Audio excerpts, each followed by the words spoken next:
Oha ne oldu lan, kıpkırmızı oldu. Bir şeytana benziyor böyle. Demon'a benziyor. Isırıyor. Oha! Isırarak kolunu kopardı. Evet şu an tam bir canavar gibi. Kafkanını kırdı. Herkese merhabalar, DT TV'ye hoş geldiniz. Ben Agün. Bugün beraber Bleach Thousand Years Blood War 4. sezon 4. bölümdeyiz. Geçtiğimiz bölümde Ichigo'nun yeni bir formunu gördük. Vassal formunu gördük aslında.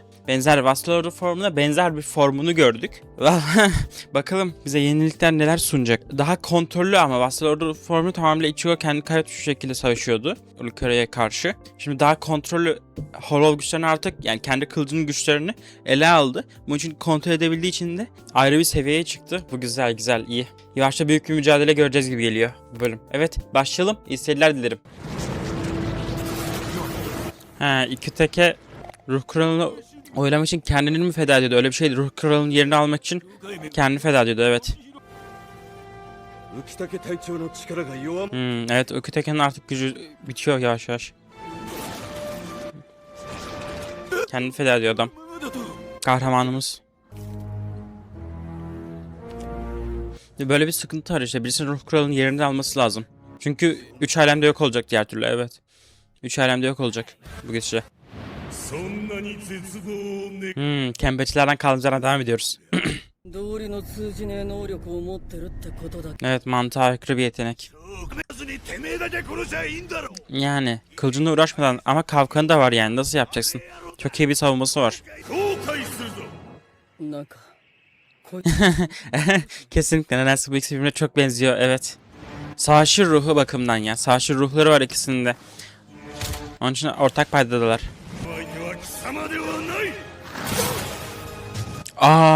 Zaraki Tsuya'yı dışarı attı. Tek başına halletmeye çalışacak. Tamam, Zaraki mantığa bayağı aykırı birisi. Fakat tek başına halledebilir mi? Çünkü cidden çok güçlü bir rakip. Aynen, çok güçlü bir rakip. Evet, kesinlikle. Çok sıkıntılı bir herif. Aynen, Zaraki çoktan göz bandını çıkarttı bile. Şu an zaten tüm gücünde. Evet. Aynen, Ichigo'nun da canı bayağı azaldı. Sıkıntılı durum aslında. Herkes etikte. Herkes tükeniyor. Evet, Zaraki'nin gücü yetmiyor. Yenilmeye başlıyor. Evet, savaşırken kılıçlar kırılır. Evet, tam şu an Geralt'ın istediği şey oluyor. Zaraki, kabullenmen gerekiyor. Bu senden daha üstün bir rakip. Aynen, beraber çalışın. En büyük, en güçlü, en hızlı Quincy. Evet, savaşçı. Zaraki baksana, of, çok fena kanıyor. Zaraki yere yapışmış bile. Kaptanın yardımcısının sesi. Bu kızı görmemiştik bu arada. Ölmüş müydü? Yachiro, aynen, Yachiro öldü mü? Aynen, neredeydi Yachiro? Beni düzgünce kullanırsan herkesi kesebilirdin. Yachiro'nun bir özelliği mi var? Yachiro'yu bir şekilde kullanabilir miyiz? Bankayı mı? Bir dakika, şu an Zaraki bankayı mı kullanacak? Ama yani hiçbir eğitim gördü mü acaba bizim görmediğimiz sürede? Urara'nın eğitimine falan mı katıldı? Böyle 2-3 günlük bir eğitime mi katıldı o sırada? Ama Yachiro Zaraki de bekleyemedi. Sürpriz oldu. Oha ne oldu lan? Kıpkırmızı oldu. Zaraki'nin cildi kızıllaştı. Allah Allah, şu an çok farklı şeyler oluyor. Konuşulur çok fazla şey var. Yani bankayı nereden çıktı? Zaraki'nin de haberi yoktu. Anında nasıl böyle bankayı elde etti? Kılıcı kırıldı. Aynen, şu an kılıcı kırık. Bakalım. Bir şeytana benziyor böyle. Demon'a benziyor. Isırıyor. Oha! Isırarak kolunu kopardı. Okey. Yani tam böyle bir canavara dönüştü şu an yani. Belli oluyor. Evet, şu an tam bir canavar gibi. Kalkanını kırdı. Okey. Kırılmaz kalkanını kırmayı başardı. Sonuçta her şeyi kesebildi. Şu an yani bankayın bir özelliğinden de sadece hayvani bir güç kazandı. Anladığım kadarıyla. Aşağı et. Kanatları çıktı. Özelliğini çağırıyor. Özelliğini çağırdı. Okey.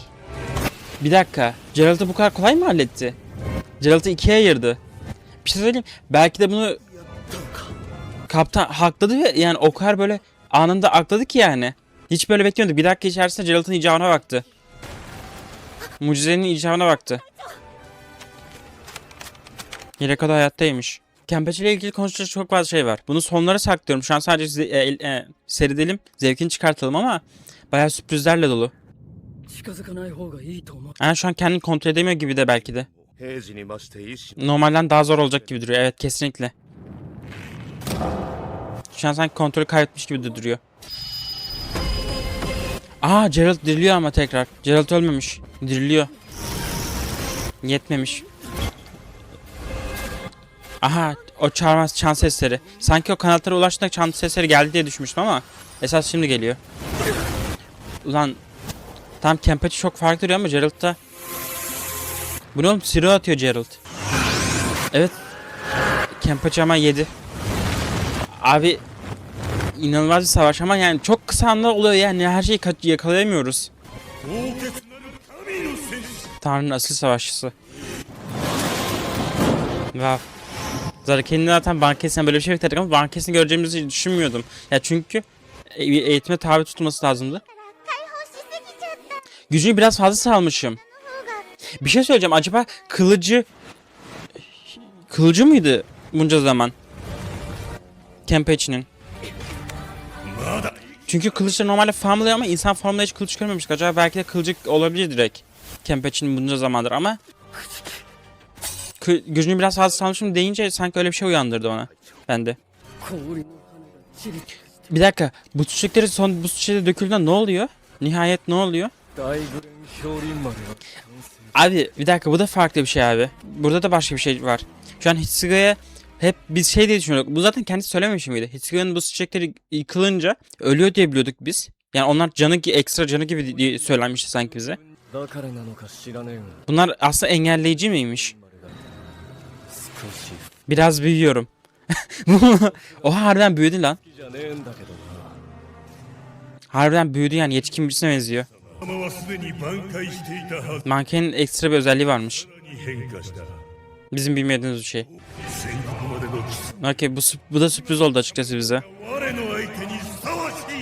Bakalım, yeni gücünü görmek isteriz.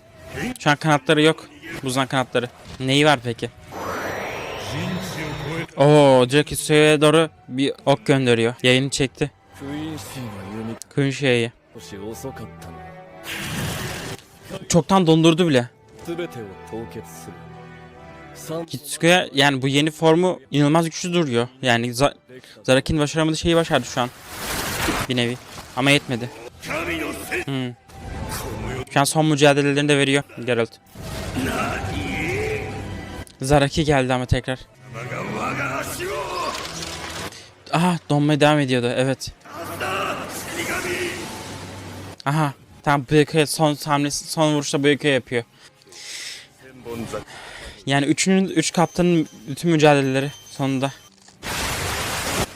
Evet, Geralt'ın işi bu kadarmış. Güzel. Paramparça oldu. Parçalar halde. Hadi tekrar diril de görelim. Hitsuga'nın böyle bir şey olduğunu hiç düşünmemiştim ya. Yani hep çünkü bize daha ilk sezondan, yani ilk sezon diyorum, o Shinigami arkından söylememişler miydi? O sanki canı diye. Öyle söylemişlerdi bize. Hayır, şaka yapıyorsun. Tekrar mı diriliyor? Abi şaka yapıyorsun. Oğlum ölümsüz lan. Harbiden ölümsüz, ne yapacağız? Ya şu an bilmiyorum, umutlar tükeniyor gibi. Ve daha da güçlü geliyor. Range de kendine gelmiş gibi. Range ile Rukia az bir şey. Aynen, tüm güce ihtiyacımız var. Kim o? Ah, güzel. Abisidir diyor. Hitsuga'nın abisi. Ayak uyduruyor. Okey. Ranger hala çok yaralı. Ichigo'nun yanına gidiyorlar. Ama bu gerçekten burayı halledebilecek mi? Burada da alemlerin yok olmaması için uğraşıyorlar. Ellerinden geleni yapıyorlar ama yetmiyor anlaşılan. Hollow'lar insan dünyasını basıyor. Burayı koruyacak kimsemiz var mı da? Evet, kimseleri yokmuş yaşayanlar dünyasına. Güzel, bu elemanları aslında bu sezonun başında görmüştük. Yani Thousand Years Blood War'un başında görmüştük. Bir şey yaradıklarını görelim şimdi de. Gösterdiler, bir şey yapsınlar. Esas burası işte Hiwashi Ichigo'nun savaşı. Evet, Ichigo'nun yeni formunu gördük ama daha mücadelesini görmedik. Bizden sakladı bu formu. Orihime'nin abisi Hollow olarak öldü ya. Hollow'a dönüştü. Onun için işte Orihime'nin kötü bir geçmişi var. Ichigo o yüzden geçen sefer bunu saklıyordu, Hollow formunu. Ama bu sefer gösterdi yine. Göstermek zorunda kaldı. Mücadeleyi yenebilmesi için. Ama bu sefer kontrolü tamamen elinde. Bak bu iyi bir şey işte. Aynen, Vassalord'da formunu hatırlarsanız hiç kontrol elinde değildi. Hala kendinde, evet. Güzel. Bu umut verici işte. Bu formu çok sevdim, güzel. Aynen, böyle tüm gücünü sanki kullanıyor gibi hissettiriyor. Aynen, Kunshu güçlerini de kullanıyor, Hollow güçlerini de, Full Bring, her şeyi kullanıyor şu an. Artık Orihime'ye ihtiyacım yok diyor. Müziğimize geldi. Savaşı bize doğru yükseliyor müziği. Aha, kılıcını da çekti gibi var. Yahavah da kılıcını çekti sonunda. Ama hareket bile ettiremeden. Evet. Bu Getsuga Tensei değil. Ne?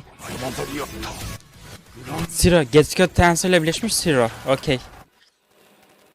Bunu beklemiyordu, evet. Yaralamayı başardı Yahavah'ı. Abi çok güzel yani, tamam. Görmek istediğim çok fazla şey var ama çok hızlı gerçekleşiyor ya. Yani bir taraftan tamam, Kenpachi'nin bankası geldi. Abi çok güzel bir sürpriz. Çok güzel. Çok iyi. Ichigo'nun bu savaşı, Ichigo'nun bu Hollow'laşmış formu. Ama bunları ayrı birer böyle bölüm daha uzun yaysalar yani. Biz bunları ezelden beridir çünkü bekliyoruz. Ezelden böyle 300 bölüm öncesinden bekliyoruz. Biz bekliyorduk bunları. Daha 50. bölümde Kenpachi'nin bankasını görmek istiyorduk. Daha 100. bölümde mi? Daha Ichigo ilk maskesini aldığından beri öyle o Hollow gücünü kontrol edip de böyle tam gücünü ortaya çıkarmış halini görmek istiyorduk. Bunların hepsini bir bölüme sıkıştırmaları işte. Abi çok fazla şey yayıyorsunuz başımıza ya. Keşke böyle şunu yaysaydınız yani, böyle keyfini çıkara seyrseydik. Şimdi Kenpachi anladığımız kadarıyla bu yeni gücü beklemiyordu. Kendisinin de haberi yoktu. Meğersem yani benim anladığım kadarıyla, yine benim anladığım kadarıyla, yanlış olabilir bu arada. Yachiru herhalde kendi Zanpakuto'suydu. Ama insan formunda duruyordu. Gücünü şu an tutuyorum ya da gücünü daha fazla veriyorum. Pardon, gücünü çok fazla açmışım gibisinden bir tabiri de oldu. Öyle bir şey de duyduk. Onun için ve bankayesinde direkt Yachiru çağırdığı için Yachiru cidden Zaraki'nin bankayesiymiş meğersem. Bankayı formu diye anladım en azından. Şu an ama Yachiru'yu kaybettik sanırsam. Yani kılıç formunda bundan sonra olacak gibi gözüküyor. Tekrar insan formunu görmeyeceğiz gibi geliyor. En azından Zaraki'nin zihninde olacaksa da. Bu da sürpriz oldu açıkçası bizim için. Ama işte dediğim gibi yani bak, anlatılacak çok fazla hikaye var. Sadece o Yachiru hikayesini, Yachiru ile Zaraki geçmişini falan böyle 10 saniye olarak gördük. Abi şunu gelseydim böyle direkt bir bölüm böyle, yani 5 dakika boyunca Kenpachi ile Yachiru geçmişini görsek, böyle 5 dakika boyunca o eski hikayelerini falan görsek, ne zamandan nereden nereye gelmişler bunu görsek, yine seyrettirir bu arada ya. Çok aceleye gelmiş gibi, çok hızlı olmuş gibi yani. Kesinlikle kötü demiyorum. Çok güzel. Kesinlikle kötü demiyorum ama uzatabileceği çok fazla şey var. Anlatabileceği çok fazla hikaye var. Bize dinlemek istiyoruz yani bu hikayeleri. Mesela Toshiro'nun Hitsugaya'nın yani bankasının böyle bir özelliği olduğunu ilk sezonlarda söylemediler mi ya? Söylediler abi ilk sezonda. Yani o camları kırıldığında canları diye sanki söylemişlerdi. Aizen mi söylemişti bunu karşısındayken? Bence bunu sanki Aizen'le ilk Hitsugaya'nın mücadelesinde Aizen söylemişti sanırsam, öyle mi hatırlıyorum? Ama güzel oldu yani, Hitsugaya'nın yeni bir tarzını görmek iyi oldu. Daha yetkin olduğu için kullanmayı tercih etmiyorum gibisinden değişi. Byakuya yine güçlü, inanılmaz iş yaptı. Son kritik vuruşu yaptı Geralt Valkyrie'ye karşı. Fakat aynı range gibi, Rukia gibi yeni kılıç o da elde etti diye anladım ben. Yani yeni kılıcı elde ettiyse tamam, güçlü, belli güç atlamış. Ama yani ayrıyeten ekstra bir şey görmedik. Yani o kadar çok şey oldu da yani onu göstermeye çabalamamışlar bile. Gösterebilecekleri çok fazla şey var. Aynı Renji gibi. Renji'nin mesela yeni bankasını böyle bir bölüm yapmışlar neredeyse. Rukia için de yani yine bir 5 dakika uğraştılar. 5 dakika bile çok az yani Rukia'nın bankası için. Thousand Years Blood War hoşuma gidiyor. Güzel. Çok güzel. Fakat çok hızlı sanki her şey gerçekleşiyor gibi. Biraz şunları yaysalar şöyle. Rahat rahat seyredebilsek. Yani hatırlıyorum. Bleach dediğimiz şey normalde bu kadar hızlı olmuyordu. Bleach dediğimiz şey 350 bölümlük bir seri. Ve bunu böyle uzun uzun yapıyorlar. Tabii ki de ben Bleach'in bu kadar uzun yayması da hoşuma gitmiyor. Bu kadar uzun olması hoşuma gitmiyor. Fakat kısa da yapmaya çalışmışlar bu sefer de. Tabii ki de inanılmaz bir performans var. İnanılmaz animasyon seviyeleri var. Bu çok iyi. Fakat abi biraz sanki genişletebilirsiniz ya. Orta kıvam tutturamamışlar sanki. Biz o ilk 350 bölümde çok uzun uzun yapmışlar. Şimdi ise çok kısa kısa yapmışlar mesela. Orta kıvam tutturamamışlar. Kaç bölüm çıkacak mesela 4. sezon? 8 bölüm mü çıkacak? 8 bölüm çıkacaksa 16 bölüm çıkart, biraz daha şöyle anlata yapsaydınız. Bitmesini istemiyoruz. Anlatabiliyor muyum? Bitmesini istemiyorum. Ah, bayağı sürprizler yaşadık ya. Güzel güzel. Acaba bu bölümün puanlaması kaç olacak merak ediyorum. Çünkü bu bölüm bayağı sürpriz aldık. Büyük ihtimal çok yüksek bir puanlama alacak. Bunu kontrol edeceğim. Evet, seyrettiğiniz için teşekkür ederim. Bir sonraki bölümde görüşmek üzere. Kendinize çok iyi bakın. Hoşçakalın. Bye.